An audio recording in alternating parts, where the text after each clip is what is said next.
you see headlines, nothing but disaster. You see what man has chosen. He seems either to want it or he is fed it, one or the other. Look at the editorials. We need that in order to sell papers, or else we ourselves are demanding it from him, but you feed upon it. Neville's talking about here, he's talking about the ease with which we allow ourselves to remain in undesirable manifestations by just continuing to absorb them, primarily through something like the news. Morning, noon, and night, we feast upon all this unloveliness and carry on these little internal mental conversations with ourselves. But they don't remain there. They balloon and objectify themselves and become solidified as our manifested world. So, this whole manifested world goes to show us what use or misuse we have made of God's gift.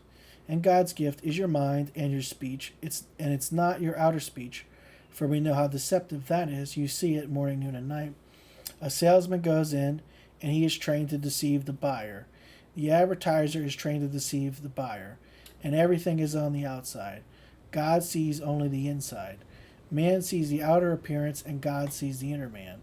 So when you watch your inner conversation, you are actually watching the new nature. That is your nature. And if you don't like it, change it. You put off the old man and then put on the new man. And he will show you the salvation of God. Not Gad, God.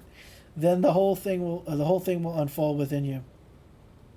I tell you from my own experience, before the promise was realized in me, seemingly I had this conversation with my brother. Formerly, I would argue mentally.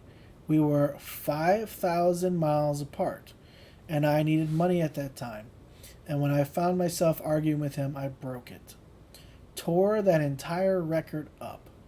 And whether he sent me a nickel or not, I loved him and praised him and thanked him, and went about my business, not knowing where the next was coming from, for I had spent a fortune by taking off one solid year and living at the same level that I had lived in previous years, and spent money like water.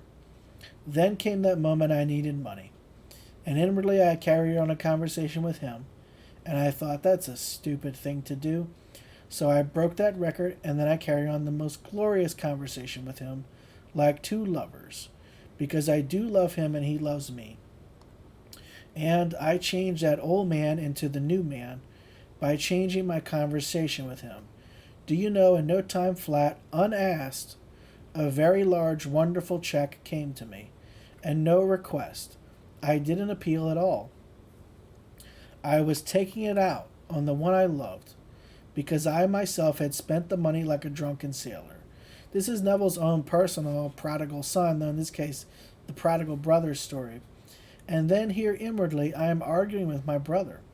And when I broke it and actually carried on the most loving conversation with him, all about the family life and all these marvelous things, suddenly out of the nowhere came a very large, wonderful check. And I didn't appeal for it.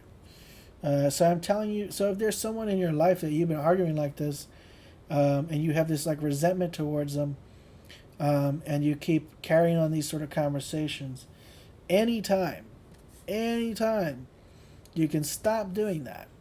And just once, just once, see how much better it makes you feel. Have a nice inner conversation with them. Just do it once to see how it feels compared to when you're cursing them out in your head. You'll probably find relief in the moment, and then you might find you like it so much you start doing that all the time. But before you do it even more than once, you may find that the person acts totally differently towards you. So I'm telling you from experience, I know it works this way. Yet, if you're in the mood to argue, you so love the argument, it costs you nothing, so you're having the time of your life. But it doesn't stop there. It's going to balloon and crystallize and manifest itself in your world. So watch it. And do you know, it becomes a pleasant thing after a while to actually carry on lovely conversations. It becomes very pleasant. But if you were honest with yourself, you would say, just what this darling of mine said to me. His wife, I never practiced it. It came through and I recorded it and you used it, but I personally never practiced it. Still inwardly, I carry on the same old conversations that I always